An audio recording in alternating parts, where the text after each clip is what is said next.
దేశ అంతర్గత భద్రత కేంద్రం బాధ్యత దానిని నెరవేర్చడంలో ప్రధాని నరేంద్ర మోడీ విఫలమయ్యారని పుల్వామా ఘటనతో తేలిపోయిందని, అసలు పుల్వామా ఘటన జరుగుతుంటే ఇంటెలిజెన్స్ బ్యూరో, రా వంటి ఏజెన్సీలు ఏం చేస్తున్నాయని ముఖ్యమంత్రి రేవంత్ రెడ్డి చేసిన వ్యాఖ్యలకు బీజేపీ రాష్ట్ర అధ్యక్షుడు కిషన్ రెడ్డి కౌంటర్ ఇచ్చారు.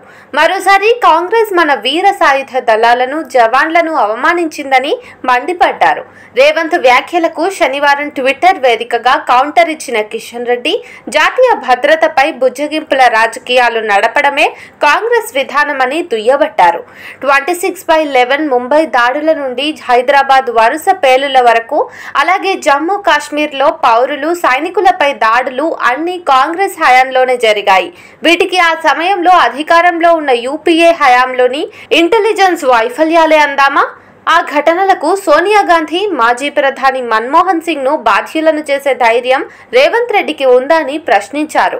జై శ్రీరామ్ అనే నినాదాలు చేయటం కాంగ్రెస్ కు ఇబ్బందిగా ఉండవచ్చు, కానీ 140 కోట్ల మంది భారతీయులకు ఎలాంటి ఇబ్బంది లేదని ఫైర్ అయ్యారు.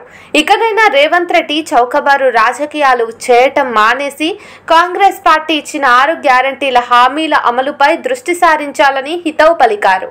కాగా నిన్న జరిగిన మీట్ ది ప్రెస్ లో రేవంత్ రెడ్డి మాట్లాడుతూ, పుల్వామా దాడి నరేంద్ర మోదీ వైఫల్యమేనని, సర్జికల్ స్ట్రైక్ జరిగిందో లేదో ఆ భగవంతుడికే తెలుసు, కానీ ఆ పేరు చెప్పి బీజేపీ పొలిటికల్ గా మైలేజ్ సంపాదించుకుందని ఆరోపించారు.